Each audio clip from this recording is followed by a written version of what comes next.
কিরে, বসের ফোন ধরছিস না কেন? আমার মোবাইল সাইলেন্ট ছিল। এই চল, বস ডেকেছে, একটা মাল ডেলিভার দিতে হবে।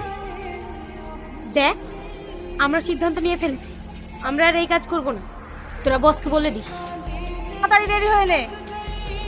আমি তো বললাম কাজ করব না। যাবি নি? এই নিয়ে চলে কে? এই ছাড় বলছি। তুই করবি না, টনি করবে না, তাহলে আমার বিজনেসটা কি ডকে তুলবে নাকি? হ্যাঁ বস।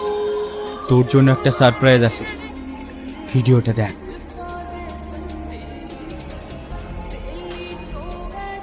তুই আমাকে ছেড়ে কোথাও যাবি না।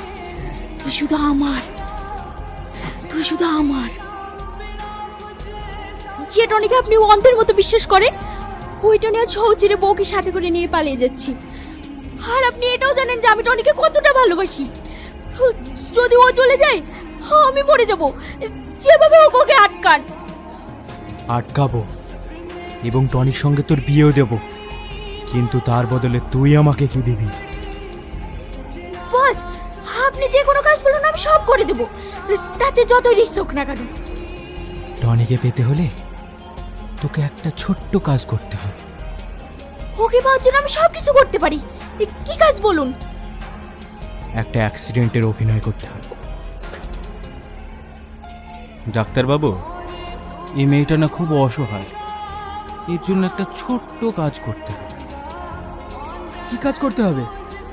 একটা পেশেন্টকে উপরে পাঠাতে হবে। আপনি ভুল জায়গায় এসেছেন। একজন ডাক্তারের কর্তব্য হলো তার পেশেন্টকে বাঁচানো, তাকে মেরে ফেলা নয়।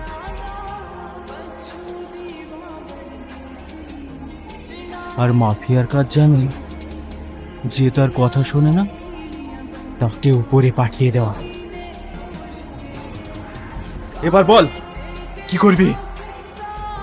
আপনি যা বলবেন আমি তাই শুনবো।